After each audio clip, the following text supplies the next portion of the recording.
Eu sou Antônia Batista Ferreira. Eu comecei na dança ainda como professora de ensino fundamental, porque eu percebia que os meninos da minha escola, eles não tinham uma ocupação. Então, ia para a sala de aula e depois não tinha nada para fazer. Então, eu comecei com eles a fazer um trabalho de dança no horário da manhã. E esse trabalho foi evoluindo. No princípio, eu tive problemas, porque os meninos não queriam dançar por ser um trabalho que homem não dança, né? Mas aí eu fui incentivando e daí nasceu o meu primeiro grupo de dança, que chamou Grupo de Danças Folclóricas da Fundação Guararapes. Fundação Guararapes era um órgão da administração indireta da prefeitura. Era um órgão que se responsabilizava pela toda a parte de educação municipal, né? E esse trabalho cresceu. No momento em que o trabalho foi sendo visto por outras pessoas,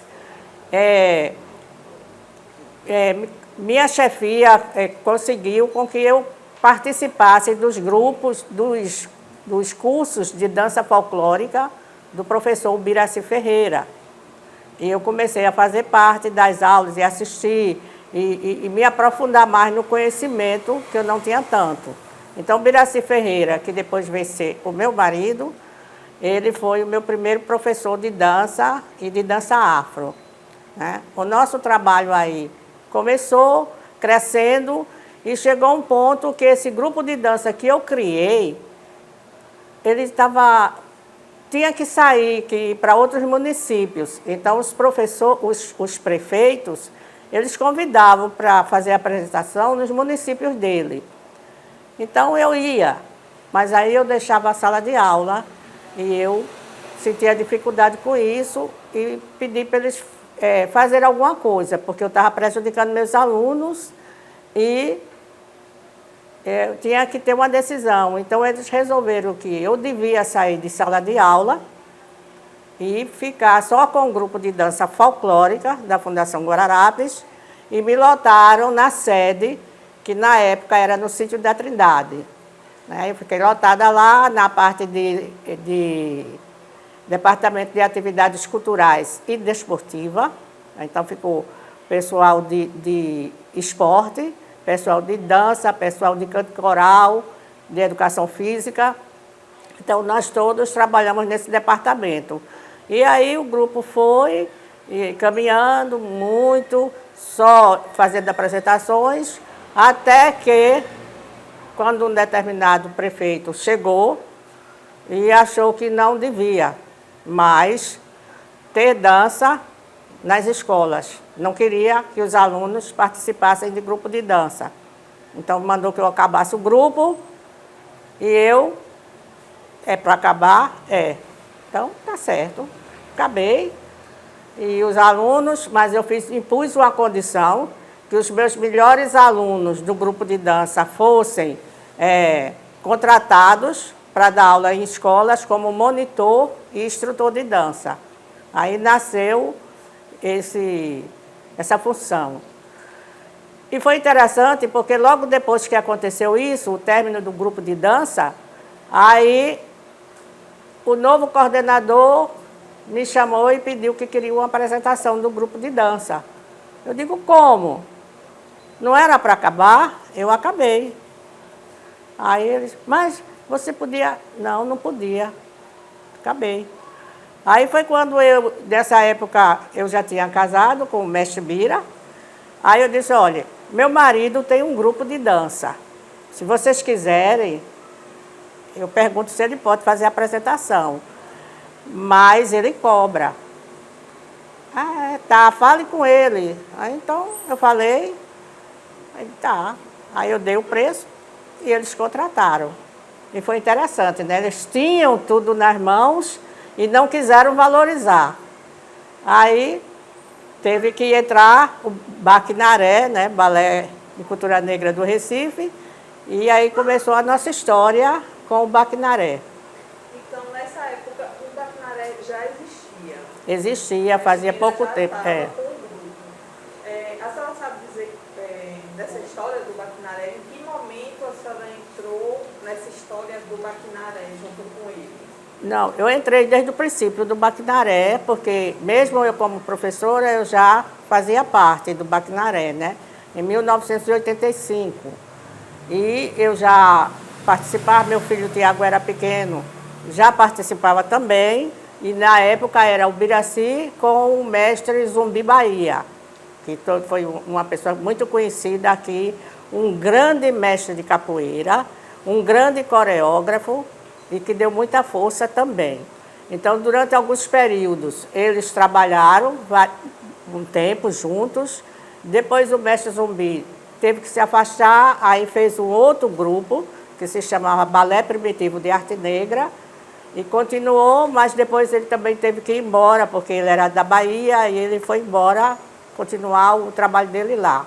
E nós aí continuamos com o Baquinaré, o Biraci, eu, e nessa época o Tiago era pequeno, eu era diretora, o Biraci era o presidente, coreógrafo, e nós tínhamos outros percussionistas. Então o trabalho foi evoluindo, começamos de um espetáculo. Primeiro era um grupo de capoeira, depois ele nós começamos a introduzir um pouco de dança, e depois aí começamos a montar o nosso primeiro espetáculo, que chamava-se Ânsia de Liberdade. Era um espetáculo bonito, tinha muito texto, muita poesia, porque tinha no grupo, na época, tinha um dançarino, que ele era um grande poeta, e aí nós colocamos as poesias dele como entre-meio, e o espetáculo foi indo. Depois do Ânsias de Liberdade, nós fizemos o Memórias, que conta a história do negro, desde a vinda dele da África para o Brasil, e como foi que o negro evoluiu aqui dentro do nosso país. Então, nós queríamos fazer apresentações assim, onde o pessoal pudesse ver um pouco do nosso trabalho, mas aonde a gente ia, como cultura negra, nós éramos muito discriminados na época. Até mesmo pelo movimento negro unificado, porque eles não aceitavam que a gente tivesse pessoas claras dentro do nosso trabalho. Mas aí uma vez, eu fui no Teatro Santa Isabel, onde a administradora era Leda Alves, que foi até pouco tempo, ainda está, eu acredito, caminhando, né? Como administradora, era secretária de Cultura e era administradora do Teatro Santa Isabel. Então, ela gostava muito de Ubiraci. Nós fomos lá pedir uma pauta para o Teatro de Santa Isabel. Então, ela liberou que nós fizéssemos, contra muitas interrogações que as pessoas não aceitavam. E, inclusive porque meu marido, Biraci Ferreira, ele foi o primeiro dançarino negro a dançar no Teatro de Santa Isabel. E isso gerou uma polêmica muito grande, porque como é que permitem um negro dançar no Teatro de Santa Isabel? O pessoal da elite, os cronistas sociais, criticaram muito. Um negro no Teatro de Santa Isabel é impossível. Aí eu falei que talvez essas pessoas que nos criticavam e criticavam o negro, eles não sabiam que na história do Santa Isabel, do Teatro de Santa Isabel, foi berço da abolição. Era lá que os negros se reuniam para combater a abolição da escravatura. Era lá que se reunia Eugênia Câmara, Castro Alves, esqueci agora o nome, importantíssimo, Castro Alves, e eles falavam sobre a abolição lá no Teatro Santa Isabel. Então, por isso que o teatro assim foi tão acolhedor para a gente, abriu e nos recebeu com tanto carinho. E até, graças a Deus, eu espero que até agora, após a pandemia, a gente ainda possa participar lá no Teatro Santa Isabel, porque estamos preparando um espetáculo novo para novembro e eu quero inaugurar lá no Teatro Santa Isabel. Ô, dona Antônia, são duas coisas importantes que a senhora falou, que eu queria só para uma questão de idade mesmo. O balé primitivo, ele durou quanto tempo, a senhora sabe dizer? 5, 6, 5, 6. Eu acho que talvez uns 8 anos. 8 anos. Aham. Vocês lembram qual foi o espetáculo que dançou lá no Santa Isabel? O primeiro foi Ânsia de Liberdade. Lembra o ano? Não. Não.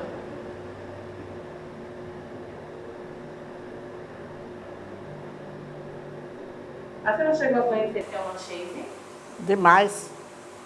Ela teve alguma referência no grupo? Ela era companheira de Zumbi, participou um tempo com a gente, ia para os ensaios, para as reuniões. Era uma pessoa, eu gostava muito. Antes de Ubiraci, ele foi seu primeiro professor de dança afro. Eu? Ubiraci, né? Isso? Foi primeiro, Mas a senhora teve outros professores em outras áreas da dança popular, por exemplo? Ou só foi ele foi realmente o primeiro professor? ele, o Biraci, que ele era, o peso dele, a raiz dele era afro e a indígena, porque ele era descendente de índio e de negro. E a irmã dele, Jurandir Ferreira, que era professora no curso de Educação Artística na Federal e era de danças folclóricas.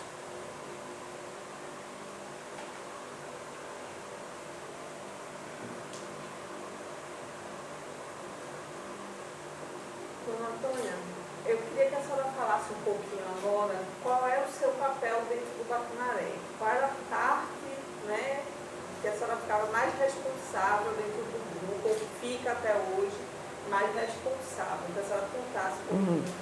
Porque, né, o mestre Biraci ficava mais nessa parte da dança, isso, e a senhora ficava... Eu dançava também e eu fazia, era diretora e era figurinista. Fazia todo o figurino, todos os adereços, tudo eu fazia. E ficava assim, coordenando o pessoal. Quando eu dançava, eu ficava lá porque tinha minhas tarefas para dançar e tudo. Mas depois teve um momento que eu tive que me afastar de dançar, porque o Biraci, ele usava um figurino muito difícil de colocar e eu tinha que ajudá-lo. E depois o meu filhote, Tiago, ele achou que já podia dançar com 4 anos. Então, quando eu dançava, o pai dele dançava, e ele ficava na plateia assistindo, na hora que ele gostava, ele subia no palco e ia dançar. E apesar de eu chegar e dizer, meu filho, você não dança não, você vai ficar assistindo manhinha e painho, bater palma, mas não precisa subir no palco. Não sobe não? Não, manhã, subo não. Mas no outro dia, a gente fez uns 2 finais de semana, aí no outro dia ele subia e dançava. Aí terminou que Zumbi falou, ô Antônia, você veja aonde Tiago quer entrar, pergunte onde ele quer entrar e faça o figurino dele. Aí eu digo, tá. Aí perguntei, ele escolheu e eu fiz o figurino dele e ele começou então a dançar. Então ficou puxado para mim porque eu não tinha mais tempo de ajudar o pai, que ele dançava com gamela de fogo na cabeça, era bem complicado. E ele, Tiago, também tinha que ajudar a botar o figurino. Aí eu me afastei e fiquei só coordenando as coxias que eu adoro e coordenando o pessoal lá dentro e o figurino e dando toda aquela orientação que é necessário, né? A senhora tem fotos da sua época de dançarina? Tenho. E engraçado que hoje eu estava dando uma geral nas gavetas e achei foto, uma das primeiras fotos eu dançando lá no teatro, porque na parte que eu não dançava eu tocava, e Tiago pequenininho também, mas está bem difícil, mas eu prometo que depois eu vou Até eu tirei algumas para mostrar aos meninos do balé, porque quando eu disse assim, eu dançava. A senhora dançava? Eu digo, claro. Eu toda a vida, eu fui jovem, fui adulta, agora sou idosa, mas se desse eu ainda dançava. Porque o Biraci dançou até os 75 anos de idade, já doente. E em relação a essa questão dos figurinos, né, que a senhora falou, né, que ficava responsável, como é essa questão da criação dos figurinos? Como é que a senhora pensava os figurinos para o espetáculo? Porque pensar figurinos para um balé, né, tem toda uma questão, porque é movimento, né, o balé afro tem movimentos amplos, movimentos de força, movimentos vigorosos, e o figurino ele tem que acompanhar esses movimentos, tem que se manter ali a integridade daquela roupa, e ao mesmo tempo tem que ter uma relação com a história que está sendo contada, com o tema do espetáculo. Como é que era pensado esse figurino? Como é que a senhora fazia essa concepção? Muita pesquisa. Eu não faço nada sem saber o que eu estou fazendo. Então, eu pesquisava muito. E como nós éramos um grupo que viajávamos bastante, então, em vários países onde tivemos, nós dançamos com grupos autênticos africanos, eu me preocupava nisso. O que eles vestiam, o que eles usavam. Então, eu ia pesquisar, eu ia procurar entrar em contato com eles, embora não falasse dialeto, mas um pouco de inglês, e para saber. Materiais que, às vezes, nós não tínhamos aqui, eu procurava fazer uma adaptação do material, né? E eu procurei sempre ser o mais autêntico possível. Logo no primeiro espetáculo, que foi Ânsia de Liberdade, que nós ainda não tínhamos viajado, aí nós fizemos a roupa mais simples, que é o panô, tradicional panô, torso, colares, mas depois aí eu já tinha mais um conhecimento e fui pegando figurinos que... Eu fiz um espetáculo, nós fizemos um espetáculo que se chamou Nações Africanas, onde eu danço várias nações. Eu danço Senegal, danço Botsuana, danço Zimbábue, danço Zulu e outras. Mas cada uma dessas coreografias, eu pesquisei o figurino. Eu fiz idêntico. Com o que nós temos aqui, eu adaptei e fizemos. Eu fiz o Zulu também, as roupas são idênticas. A única diferença é que lá elas usam os seios de fora. Então aqui eu não ia expor isso, né? Então eu criei o problema das quenguinhas de coco, né? A gente adaptou, na época não tinha isso para comprar, era o Biraci que fazia de quenga de coco, pegava o coco, serrava, lixava e fazia, enfeitava e ficou. E virou moda no Magé-Molé, que eles usaram também muito tempo as quenguinhas de coco e era bem mais prático. Não precisava que se expusesse as jovens a usar seio de fora, pois na África isso é comum, né? Mas aqui a gente não queria expor. E o restante do figurino eu criava de acordo com a história e com a nação que estava dançando. E eu lembro que nós fizemos durante algum tempo um festival de folclore lá no Colégio São Luís, que todo ano é o único colégio, inclusive, que eu digo aqui particular, que se preocupa em transmitir o conhecimento do nosso folclore. Porque muitos não. Fazia dança internacional. Eu também fiz no Colégio Santa Maria, em Boa Viagem. Mas eu sempre batia que a gente tinha que fazer...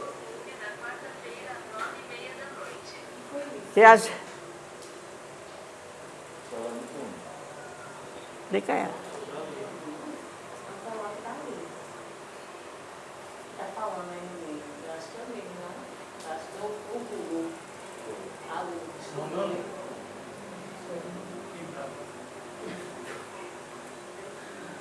Pronto. Vamos continuar. Bom, então aí nesse colégio eu comecei a trabalhar, trabalho, faço o Festival de Folclore, participo, mas com a condição de ser dança brasileira. Ah, mas Colégio Santa Maria, ela dizia, mas dança brasileira é feio, o povo é feio. Mas eu digo, não, a senhora já foi assistir? É muito bom você não ver e dizer que é feio. Você julgar, porque quem dança maracatu é o pessoal mais humilde, de periferia, então é feio. Será? Então eu optei para ela, eu digo, Dona das Dores, na época, que era o colégio mais poderoso de Recife, de Pernambuco. Aí eu mostrei para ela, tá, então vamos fazer o seguinte, vamos deixar meio a meio, metade popular, metade internacional e metade popular. Tá certo. Aí fizemos, e quando eu disse para ela, eu preciso trazer uma pessoa para me ajudar, que era para trabalhar com o colégio todo, ela disse, mas quem? Aí eu digo, o meu marido, que era o Biraci. Aí eu digo, ela não vai gostar, porque eles não gostavam de negro, e eu negra, né? E meu marido ainda era mais. Aí, quando ele chegou para conversar com ela se encantou com ele, porque ele era muito carismático, mais do que eu sou mais fechada. Aí, pronto, ele ficou, nós fizemos um trabalho muito bom. E no Colégio São Luís, quando eu fui chamada para fazer, também pus, que queria fazer dança brasileira, e era assim, cada turma contratava o seu coreógrafo e nós fazíamos um trabalho. E, por sorte, era um tema que era sorteado e só caía a África para a gente. Eu adorava, amava. Aí fiz. Depois, quando eu deixei, aí eu passei para meu filho Tiago, e ele continuou, só não teve esses 2 anos por conta da pandemia, e a gente sempre continuou, por eliminação, a gente ou era primeiro ou era segundo, ou era primeiro e segundo, e eu me encarregava de fazer todo o figurino. E aí conseguimos, voltando para o Baquinaré, a gente continuou no nosso espaço de fazer 3 apresentações por ano no Teatro Santa Isabel, porque eu fazia maio, agosto e novembro, cada consciência negra. E aí isso que a gente fazia lá era um dinheiro que a gente depositava na conta e era o dinheiro que a gente tinha para, como é que se diz, sobreviver, né, durante o ano, que é bem difícil, né? E aí nós ficamos fazendo isso, tivemos várias oportunidades para viajar para a Europa. A primeira foi em o balé já tem, acho que a nossa primeira viagem para a Europa foi 3 meses e meio de viagem. Nós muito inexperientes ainda de ir lá fora, os nossos dançarinos também, eram meninos de periferia, que não tinha, a gente dizia nem, porque nem trabalhava, nem estudava, né? Vivia de bico. E aí eles se agarraram àquilo com tanta força, com tanta energia, que a gente conseguiu tirar dali excelentes dançarinos. Eram negros, muito bonitos, que a gente tinha muito cuidado, o Biraci tinha muito cuidado com a pele, para estar saudável, bonita, dente. E fizemos a nossa primeira turnê para a França. Nós fizemos França, Bélgica, Polônia e Inglaterra. Sempre a nossa casa era a França, na Maison de Folklore, e dali nós íamos para a Bélgica, dançávamos uns 5, 7 dias, voltávamos para a França, dançávamos mais uns dias, e fomos para a Polônia, dançamos alguns dias, voltamos para a França, que era a nossa casa, e depois fomos para a Inglaterra, aí voltávamos para a França e depois voltamos para o Brasil. Foi assim, inclusive, eu trabalhava como professora, mas conseguia a liberação do meu trabalho para fazer isso, porque eles não podiam proibir, porque eu estava representando a cultura do nosso país. Então, eu fui, Tiago era pequeno, mas estudava, já os professores liberavam ele e pediam que eles trouxessem cartazes, folder, mapas, tudo de lá, porque ia servir para ele como como nota. E ele também nunca teve problema. E nenhum dos nossos dançarinos. Então, esses nossos primeiros dançarinos que nós fomos para a França, são os que hoje moram lá. Eu tenho 28 a 30 morando em Berlim, morando na Suíça, na Suécia. Muitos estão em Berlim agora, muitos estão em Berlim, se encontrando uns aos outros. E na França. Na França, eu tenho um que era percussionista muito bom. Ele ficava assim vidrado em zumbi, então ele aprendeu tudo. E tinha uma voz muito bonita. Ele hoje mora em Paris, ele tem uma academia, ele tem um grande apartamento, tudo. Então isso daí me orgulhou muito, porque eu entendi que eu fui um trampolim para que eles vencessem na vida. E no ano passado eles mandaram, no meu aniversário, várias mensagens muito bonitas, me prestando homenagem. E assim, eu sinto que eu criei algumas histórias diferentes para eles, né? Eu me lembro que eu fui uma vez num colégio, Antônio Farias, e em São Martim, me parece. Porque eu ia fazer visita nas escolas, como eu trabalhava com a dança, né? Ia fazer visita na escola. E eu encontrei um aluno negro, muito bonito, sentado no muro. Aí eu perguntei ao professor de educação física, quem é aquele rapaz? Aí disse, é Edivaldo. Eu digo, como é ele? Olha, ele não é má pessoa, uma pessoa boa, só é preguiçoso. Aí eu digo assim, eu vou falar com ele. Aí quando eu saí, aí fui falar com ele, aí convidei ele para participar. Nessa época a gente ensaiava no SESI do Vasco da Gama. E ele, professora, vou nada, eu sou homem. Eu digo, eu estou vendo. Mas vá conhecer o nosso trabalho no sábado, e dei tudinho. Aí ele foi. Aí quando ele chegou lá, que ele viu, ele ficou assim, porque tinha negros, eu tinha negros com 1,80 m, 1,82 m, tinha meninas com 1,80 m, 1,86 m, que hoje moram na Itália, eu tenho uma turma na Itália. Aí ele ficou super interessado. Aí entrou, participou e hoje ele mora na Suécia, ele é casado, tem filhos gêmeos e ele todo dia ele agradece. Eu digo, veja como eu ir numa escola, encontrar um menino sentado no muro e me interessar por ele, modificou toda uma vida. E eu acho que a minha função é essa. Interessante esse seu depoimento, mas eu queria saber como era essa construção, né, dessa relação, não só com eles, com os bailarinos, mas com a família. Com a família. Como é que se deu? Né? Houve resistências?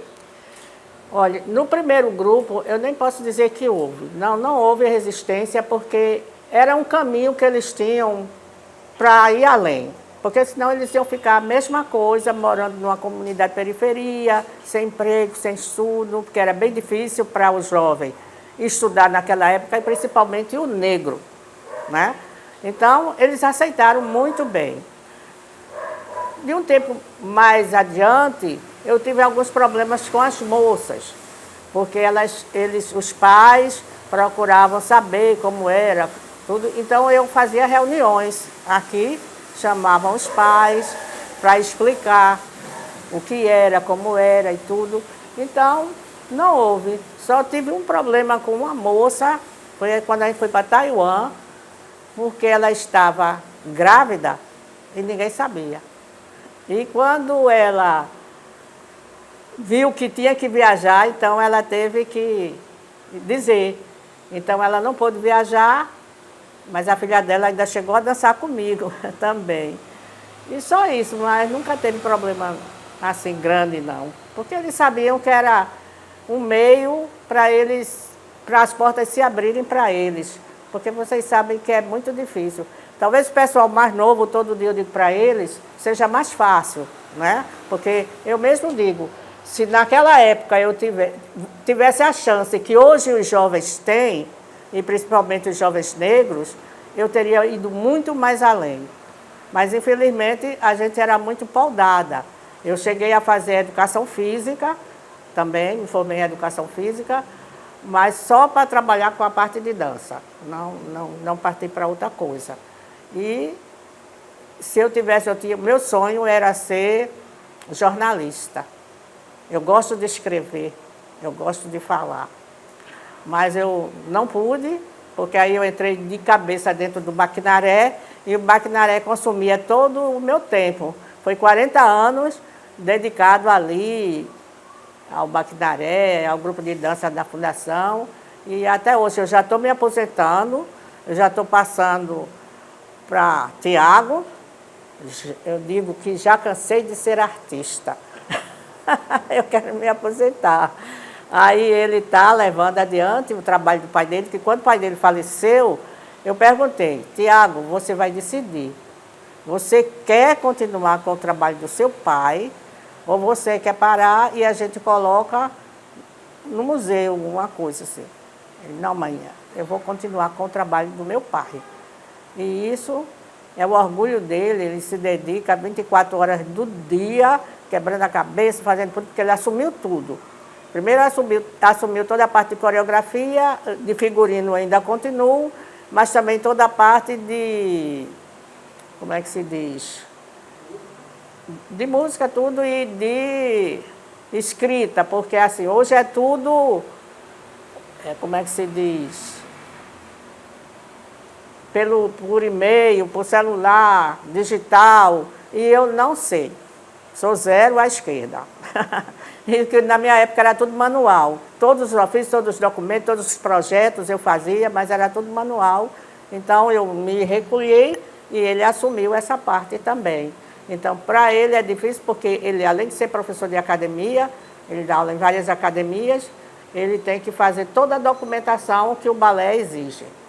Eu queria fazer uma pergunta para a senhora, já que você estava no início do Baquinaré e para agora também. Eu queria saber a relação com a comunidade, que a senhora falar sobre isso. E também, se há alguma relação com o Baquinaré, ele tem uma característica própria na dança.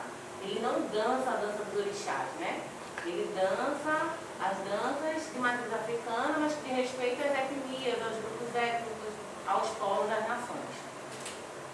Tem alguma relação, já teve alguma relação com algum babalorixá, algum ialorixá, que ajudava na construção dessas movimentações, ou tinha algum grupo aqui em Pernambuco, ou algum africano aqui em Pernambuco, África, que colaborava nas movimentações, que ajudava, tem essa figura? O Biraci Ferreira. Tudo que tem de movimentos, de orixás, de tudo, era ele, era dele. A gente nunca foi, como ele era xamã, né, indígena, e ele nasceu dentro daquilo. Então, ele criou tudo. E aquilo ali ele deu muito cursos de dança afro e passou muito conhecimento. Deu pessoal do Magê, Molê, do Daruê, fizeram curso com ele. E ele tinha o dom, o dom. Eu não trabalho muito na parte de orixás, eu, Antônia, porque eu não tenho muito conhecimento, né? Mas ele tinha. E eu acho assim, que para se levar uma dança de orixá no palco, a pessoa tem que ter muito cuidado. Porque você não pode pegar uma parte religiosa e colocar no palco. Existe respeito. E eu tenho muito cuidado nisso. O fato da gente cantar em dialeto, cantar em Yorubá, não quer dizer que a gente tem que dançar para orixá. Se for necessário, teve um espetáculo onde nós fizemos o Barco dos Orixás, aí onde a gente dançava a Oxum, Iansã, Ogum, Xangô e Obá. Mas era só aquela parte bonita que a gente fez, a lavagem do Bonfim, vinham as baianas com os vasos de flores, lavando, e depois entravam os orixás, cantavam, faziam suas louvações e saía. O Biraci estava preparado para isso. Ele sabia, mas eu não estou. Então, eu respeito, entendeu? E, inclusive, você falou nisso, se eu não me alongar muito, tem um pai de santo que sempre passa por aqui. E umas 2 semanas atrás, a gente estava ensaiando, porque você sabe, as músicas africanas sempre tem um som que é meio assim parecido com canto de orixá, às vezes tem uma palavra, uma coisa. E ele passou, ele estava muito embriagado e quis agredir, porque eu estava faltando com respeito à religião. Aí, brabo, todo, eu fiquei assim, eu estava até deitada, falou com os meninos. Aí eu tomei banho, quando eu voltei, que cheguei, ele vinha voltando já. Aí me pegou para falar. Aí eu disse, não, mas eu não estou faltando com respeito, não. Ah, porque eu canto Iorubá, canto não sei o quê, não sei o quê. Eu disse, sim, meu marido também cantava tudo em dialeto. Mas eu não estou faltando com respeito, ao contrário, eu estou enaltecendo. Aí ele ficou para lá, foi-se embora, mas assim, totalmente despreparado, porque eles mesmos, aí eles também não têm noção da religião deles, porque eu não admito que você está no centro de candomblé e você chega lá e pega se você não está tocando para nenhuma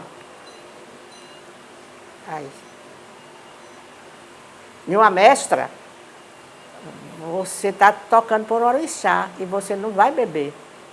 Você vai beber? Como é que está tocando para um orixá e está todo mundo bebendo? Não aceito isso. Então, a minha religião é católica, mas eu não aceito que se faça isso. Então, eu respeito muito isso. Pelo fato de não ter muito conhecimento, eu respeito muito, entendeu? Tem um centro daqui, pai Isaías, eu frequento assim para ver, para aprender, porque eu não tinha muito conhecimento para aprender, eu ia ver, eles são meus amigos, eu faço eventos aqui na rua. Foi até interessante quando ela falou como era a comunidade aqui. Eu faço eventos aqui na rua, vários, mas eu tive problemas também com a comunidade. Porque logo quando a gente chegou para aqui, morava na outra rua, lá 7 Pecados, e a rua era de difícil acesso. Aí a gente não podia fazer nada na rua. Então, quando chegou aqui, eu achei um lugar plano, ótimo, beleza, muito bom, e comecei a fazer, pedindo autorização, como a gente como é que se diz, apoiado pela Secretaria de Cultura, tanto da Prefeitura como do Estado. Então, eu pedi autorização e fazia os meus eventos aqui. Mas eu tive muito problema com o pessoal daí da frente, porque eles eram altamente racistas. Então, ele fez assim, quis prejudicar muito a gente. Inclusive, ele saía, deixava lixo aqui dentro, tudo. Os meninos, às vezes, estavam sentados lá na calçada dele, ele jogou óleo queimado nos meninos e tudo. E depois fez um abaixo-assinado para tirar a gente daqui. E a minha vizinha aqui, ela era advogada, e ela é uma pessoa maravilhosa. Então, quando foram procurar ela para ela fazer o documento, ela disse, não, tirar a Antônia e o Biraci daqui, ninguém tira. Aí pronto, eles viram que não conseguia e a gente continuou fazendo o nosso trabalho. A gente sai aqui respeitando os limites de horários, decibéis, tudo, e fazendo o nosso ensaio. Agora a gente está tentando, ensaiou muito tempo no Santa Cruz, depende quando muda a diretoria, ensaiou muito tempo nos Irresponsáveis, e eu pagava R$30 por ensaio, ensaiava sábado e domingo, e depois eu fiz um convite para ele, o presidente lá dos Irresponsáveis, para ele assistir, dei um convite para ele assistir o balé no teatro, ele foi, amou, e depois chegou aqui dizendo que não ia cobrar mais, mas que queria que a gente dançasse no dia do bloco dele, que era na quarta-feira de cinza. Aí a gente se comprometeu e desfilava. Então, né? E aí estamos. A nossa história é assim.